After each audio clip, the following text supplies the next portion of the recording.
G'day guys, I know I haven't made a video for a long time.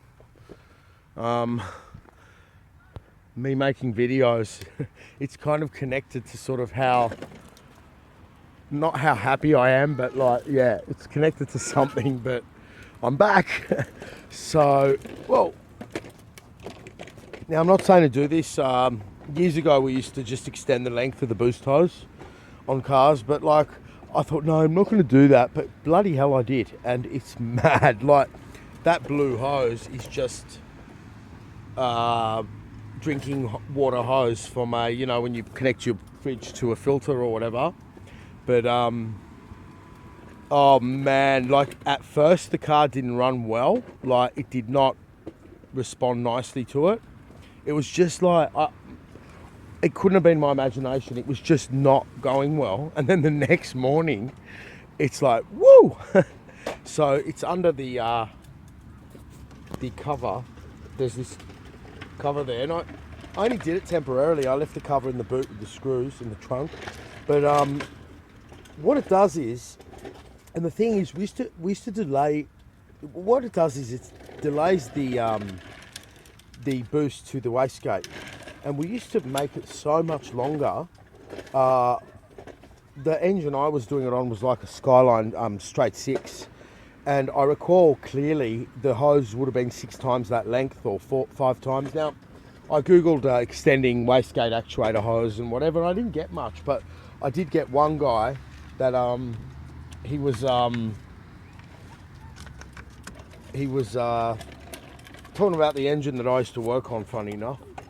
So I did it, and I took it out for a drive, and it's extremely reversible. Like, all I've done is take that off that. Subaru don't even use clamps, right? And the reason you don't get overall more boost, you just get the turbo spools up quicker before the wastegate begins to open. So the delay that extra length of hose, that blue hose creates, is related to it, and it is goddamn fantastic. But what I don't get is like how much more top end it's got. Like, it just rips now, absolutely rips. Okay, now I did get a bit of boost spike here and there, not pinging at all. Like, and I'm not recommending you do this. Like, I'm not saying it's good. Like, if you get bad fuel and it pings and heat soak, you know, you're gonna crack your ringlands maybe. I don't know, but what's that? But, oh, a little rock got in. But overall, it's fantastic. So all you're doing, you're not making your wastegate open less or anything. All you're doing is making the air that gets to the wastegate, careful Jonah, careful, making the air you get to the wastegate take longer to get there. As it goes from here to here, from here to there, it's now taking that much longer. Sorry, I'm sort of distracted. That's my hose too. Okay, everything after this black bit is the hose, and I didn't realize that, so now I'm sort of understanding why it took more, created more spool up. Yeah, that is considerably longer, but I was thinking, like, how can that much hose do it? But the reason I use that hose is because it fits with that. And that's just like when you work on cars or have a workshop, as a lot of you would know, you just walk up to a shelf, grab what you want, and it fits, because you just know how to make things fit. So it's easy. You know, if you guys are going to struggle to get hose and think it's not easy, well, it is, if you just get that's the sort of genuine type Japanese hose I talked about when I made the video about this valve flying off. And to that bloke that said, is it holding? Oh, yeah, it's holding. So, yeah. Oh, it's just shocking, isn't it? Like, just the way this hose comes off. Like, I've never even noticed that. That's like, what have they done? What have Subaru done to their cars?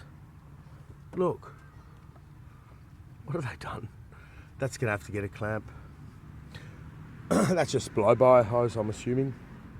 So, yeah, like, I'm happy to do that and monitor knocking correction. And with what fuel I use and my climate right now, where it's 8, 9, 15 degrees, that's 18 degrees, this is all right. But it's just the technical sort of aspect to show you with a turbo, there's just endless possibilities. So this cheap little mod, which costs what, 5 cents, 20 cents, not even, just spare hose, has increased the spool up of the turbo before the wastegate begins to open. When the air hits the wastegate diaphragm, it's hitting in the same fashion, okay, and at roughly the same pressure, maybe a little bit higher barely, as the stock computers catch up to alter the duty cycle on the solenoid for it. But yeah, boy, that's awesome. Definitely not something you want to do more than that or at all for a permanent sort of thing. You don't want to just chuck it on and drive. You want to monitor and know the car for, you know, that sort of heat-soaked detonation I'm talking about in summer. You do not want that, okay? I'm not that familiar with the car that I'd say to do that. You'd rather just get it remapped properly, okay?